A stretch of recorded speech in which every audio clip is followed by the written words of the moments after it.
Hey guys, welcome back to another video. Today we're going to be doing the Happy Witch tag from Kellyanne Maddox. I have been wanting to do this tag for a while, but I've been really busy and things have just been really crazy lately. So here I am finally taking a swing at this. So let's go ahead and get into the tag. So there are 10 questions total. Let's start at number 1. What makes you happiest about the fact that you're a witch? I think one of the happiest things for me to be a witch is just, it always gives me something to come back to or to like relate to my childlike nature. I don't know, it just kind of gives that magical essence into life. It breathes a little life into every day, I feel like. Even if I don't do like spell work and stuff every day, it's more just, it helps me feel more magical every day. And on top of that, it's saved my life a number of times whenever I feel completely alone or lost. Number 2, which practice do you tend to enjoy most in your witchcraft and why? I feel like this is a boring answer, but I really love cleansing the energy of either my house or myself. I think the reason I love doing it so much is it's like, to me, it's like spring cleaning kind of vibe. Like you're just getting rid of what you don't need and allowing the magic of whatever the universe thinks you need to kind of come in, right? And I really just love that. Number 3, how have you changed in positive ways as the result of practicing the craft? In a number of ways I've changed. I think I'm more confident now in myself and also in my ability to be okay. I think before I was a witch, it was a lot harder to know that there was going to be a reason to be alive every day, I guess, or something that I could kind of take, even if it's small, take a small portion of my life into feeling in control, or at least have an understanding of why things are happening the way they happen.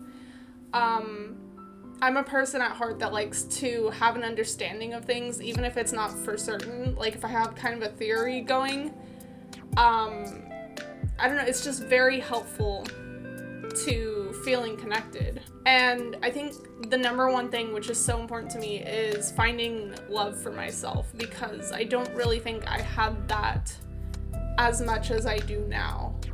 So that's really important to me. Number 4, what has been the most positive result you have had from a spell or ritual? This one's hard because I've had a lot of great things come from spell work or rituals. Some of them being connecting with gods and goddesses, some of them being getting a job, manifesting that into my life. Even connecting with a friend that I thought was not going to come back into my life. So it's definitely done a lot of great things for me. One of the most powerful and one of the most longest spells that's still, I think, in the works to this day was my first spell. And it was to get my parents to find an understanding with me and an accepting of me. And to know that I wasn't crazy or evil or insane. And right after I did that spell, I ended up getting kicked out, and because it was a fire spell, and I was using I think I was burning paper inside or something. So yeah, obviously in my head at that point, the spell is not working. But I think it's maybe 4 years now later, something like that. I have the weirdest things happening in my life to where my parents are a little bit more accepting of me than they were. And I'm not gonna be out here saying they're perfect, but my mom bought me tarot shirts for Christmas last year, which would have never happened before. And this year for my birthday, she bought me 2 tapestries. One of them is like this, it's a moon, and the other one is a naked fairy. She didn't know it was naked. She didn't realize that. But to me, that's just like insane. My parents have grown a lot, so I think that spell is one of the most important and well-worked ones, even though it took forever to come through. Yeah, that one was really great. And I still look forward to seeing the results of that one coming through slowly, because I think it's a very long working spell. Number 5. How has your craft enriched the lives of others? First thing that comes to my mind is the quarantine creations that I did with Annie from the Green Witch. If you guys have not seen her channel, please do give her a look at. She's one of my good friends. Doing that spell work together, even though we're still in the middle of quarantine and people are still, you know, suffering from it, I think it was a way to help us, and not only just us, other people out there, to feel like we're contributing in some way to keep ourselves sane, helping our families if they're suffering through things. So I think that one for sure was one way that helped. Another one I can think of is when there were a lot of fires going on in Australia and it was getting really bad. Myself and a couple of my witchy friends, I think it was Noah Tempestari, Aiden Darling, and I want to say Willow Night Owl. We did some spell work for the fires to bring relief, to kind of help bring relief of the fires, and that spell work was very important to me when it was going on. And I also added a donation at that time too, so I feel like that also helped others within kind of a physical sense. I also think a lot of the videos that I put out here on the internet are kind of my way to help others. It's a craft in its own sense, and it's knowledge sharing. These are like my video experiences, my video diaries, if you will, and I share them on the internet not only for you guys, but for me, so when I look back, I can just see how far I've come. Number 6. What are you most looking forward to trying in your craft, and why?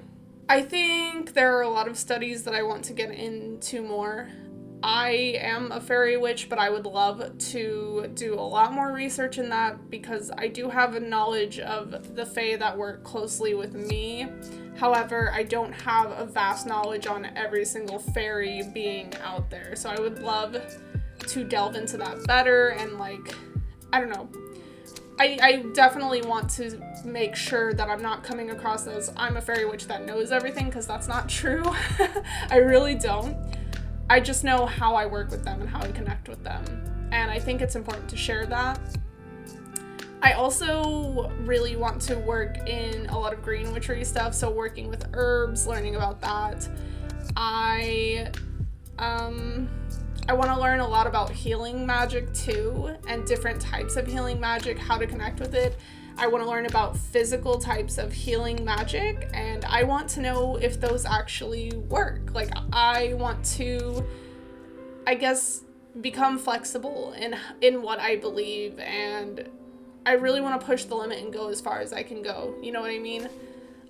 There are many more things that I want to learn about, but I think those are just kind of the top ones on my list right now. 7. What do you like most about witchy community online and or offline? Well, number 1, I love that I've met so many amazing people through here. I've met Aiden, which is from Aiden Darling, and Noah Tempestari. I've met Annie the Green Witch, not physically, but like through the internet. Magic from Miss Magic Girl TV. I have talked to Azura Dragonfeather, which just still blows my mind to this day, and she is such a beautiful, lovely person. Exactly the same person off screen that's as on. Who else? Pelky Rain the Woke Witch. Willow Night Owl in Tennessee. I know I'm missing a bunch of people, but those are like some of the main people that I can think about right now. Roxy, she's not really from the witchy community, but I found her because I was on YouTube and met Aiden. So there's just so many people on here that I admire and I love. And I think some of my favorite things is the witchy community. There are a lot of people out there that truly do care. And even though, like, with every community there comes some, you know, scuffles here and there, or just, you know, you're not going to get along with everybody, right? I think mostly the witchy community has brought me a lot of love and light and a place where I belong, a place where I know that I can connect. And there are still so many people here, you guys in the comments too. I feel like I don't thank my channel enough for my witchy supporters, and even the non-witchy supporters, the people that are just here. I think mostly my favorite thing is it brought me so much love that I didn't know I was allowed to have. I'm over here about to cry. I've been very emotional the past couple of days, so go figure. Number 8. How do you envision your craft evolving positively in the future? Well, I'd like to think that I will be a better healer practitioner, better working with fairy stuff, better working with freaking plants and stuff like that. I really want to, like, learn more of connecting with plant life and animal life. I really just kind of hope that I'm that crazy woman out there just, like, living her life, whether it's in a cottage place or just in a field of flowers, just hanging out. People think I'm nuts, and I'm just over there having a freaking ball of a time. I guess I don't really know how it's gonna evolve yet, and that's exciting for me because I don't know what's gonna come, and I'm ready for it, I guess. Hopefully a lot of good things evolve in my craft. Number 9. How do you keep your witchcraft practice healthy, happy, and productive? This, I think, is my favorite question so far, because I just have to pull up a thing real quick that I keep seeing a lot all over the place, which is I've seen a lot of witches talking about how it's very important to have a daily practice, or how you have to have a daily practice, and I am not that queen. I cannot have a daily practice. For one of 2 reasons. Number 1, I'm lazy. That's just the way I am. And number 2, I have a wandering mind. So I forget a lot. I really do forget to keep up with my practice. I guess what's interesting about that is I keep coming back to it because it's important to me, not because I feel like it's a chore, right? So going into keeping it happy, healthy, and productive, for me, one of the best ways is not to push it on myself whenever I'm not feeling it. If it's too much for me and I know that I'm not there, like, in the right headspace, I just don't. Whether that takes a day, a week, a month, 6 months, you get where I'm going with this. If I'm not in the place or the mindset to do it, then I allow myself to just let myself wait it out. Another thing is to keep the magic alive by feeling like a kid. So I do lots of childlike things. I think it'll be really good to hear everybody else's perspective on this. But yeah, like I said, my number 1 is just making sure I don't force myself into it, because then it becomes a chore. And I don't like doing chores, so yeah. And finally, number 10, what is one piece of advice you would share with other witches to help them make their path more positive? There are so many ways I could go about answering this. I think the best way to move forward within witchcraft and being a witch is to honor the uniqueness of your craft and your spirituality, or whatever you want to call it. A lot of the times in the community, as much as I love the community, I feel like there's a big fighting over what's right and what's wrong within craft work. And in certain situations and areas, I can definitely see why that conversation is brought up. But also, I think sometimes we get lost in the who's right, who's wrong mentality. And one of the ways I've definitely kept my craft more positive is by realizing I don't need to compare myself to other witches and their craft work, because my craft work is my own. So another fairy witch out there could do things completely different from me and disagree 100% with everything that I say. But it's my craft work, so it doesn't really matter. And that doesn't mean that that other person's wrong or I'm wrong. It's just we have different ways of getting to the same spot, I guess. I don't know if that makes sense, but that's how I feel about it. And I think it's important to honor our individuality within our spell work too. And it doesn't have to be super like devotional and fancy, or it can be super devotional and fancy and amazing, and you can wear your cloaks and go out and like ride a wolf into the freaking sunset or whatever. I don't know. I don't do that, but I would love to do that. I guess at the end of that, my main thought process is be uniquely you, and that's okay. Like, it's okay to be you because you're beautiful and you're awesome, and that's how I get more inspiration, is by finding people that are just out there being themselves, and I love that. So please be you, and please let me find you so that way I can have all of the inspiration and I don't know, have ideas to do stuff in my spell work or to make videos or whatever. Just keep being awesome. And yeah, that's my long-winded answer to that question. So yeah, that is the end of my video here, guys. I really want to thank Kellyanne Maddox for not only making this tag, but also for doing my tag, Get to Know Your Witches. I don't know, I just can't describe what it means to me, Kellyanne, that you went out of your way to do my tag. Like, you really didn't have to do that, but you did, and it just makes me really, really happy.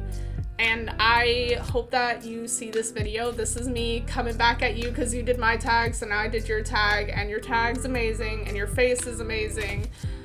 And I'm done talking now. So, I don't know, guys.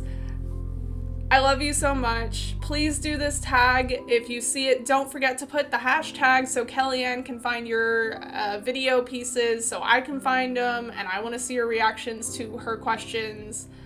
And yeah, have a great, amazing, wonderful day. Bye-bye, everyone. My underleg is so sweaty right now, you can't tell, but I'm adding that in the video at this last part. You're welcome. Bye.